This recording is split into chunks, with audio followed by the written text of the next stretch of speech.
വിവാദ ഇടനിലക്കാരൻ ടി.ജി. നന്ദകുമാറിന്റെ ആരോപണങ്ങൾ നിഷേധിച്ച് ആലപ്പുഴയിലെ NDA സ്ഥാനാർത്ഥി ശോഭാ സുരേന്ദ്രൻ 1 കോടി രൂപ നൽകി പോണ്ടിച്ചേരി ലഫ്റ്റനന്റ് ഗവർണറാകാൻ ശ്രമിച്ചു എന്നതടക്കമുള്ള ആരോപണങ്ങൾ അടിസ്ഥാനരഹിതമാണ്. ടി.ജി. നന്ദകുമാറിനെതിരെ DGPക്ക് പരാതി നൽകി. സ്ത്രീത്വത്തെ അപമാനിച്ച നന്ദകുമാറിനെതിരെ നടപടിയെടുക്കാൻ മുഖ്യമന്ത്രി നിർദ്ദേശം നൽകണമെന്നും ശോഭാ സുരേന്ദ്രൻ ആവശ്യപ്പെട്ടു.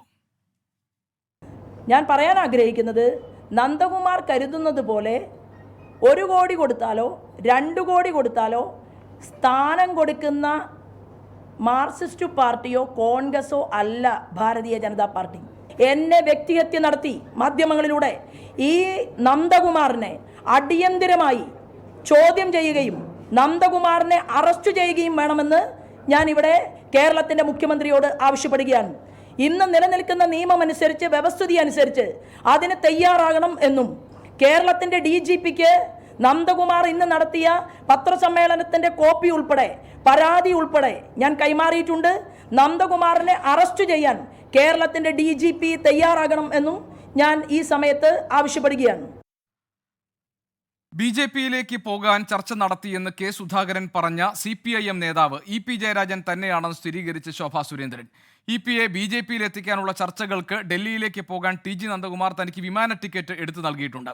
EPയുടെ മകൻ വാട്സാപ്പിൽ സന്ദേശം അയച്ചതിന്റെ തെളിവുകൾ ഫോണിലുണ്ട്. EPയുടെ മകനുമായി എറണാകുളത്തെ ഹോട്ടലിൽ ചർച്ച നടത്തിയെന്നും ശോഭാ സുരേന്ദ്രൻ അവകാശപ്പെട്ടു. എന്നെ അറിയാത്ത കണ്ണൂർക്കാരനായിട്ടുള്ള ബഹുമാനപ്പെട്ട ജയരാജൻ്റെ മകന് എന്തിനാണ് ശോഭാ സുരേന്ദ്രൻ്റെ വാട്സപ്പിലേക്ക് മെസ്സേജ് അയക്കുന്നത്? ഈ ജയരാജൻ്റെ മകനെ ഞാൻ കാണുന്നത് 18-ാം തീയതി ജനുവരി മാസം 2023 അത് എറണാകുളത്തെ റിനൻസൻസ് ഹോട്ടലിൽ വെച്ചാണ്. എൻ്റെ കൂടെ അന്ന് ഭാരതീയ ജനതാ പാർട്ടിയുടെ ഇപ്പോഴത്തെ ലിംഗ്വിസ്റ്റിക് മോർച്ചയുടെ സംസ്ഥാനത്തെ ചുമതലക്കാരനായ എറണാകുളത്ത് മത്സര രംഗത്തുണ്ടായിരുന്ന T.G. രാജഗോപാലും ആ ദിവസം ഉണ്ടായിരുന്നു.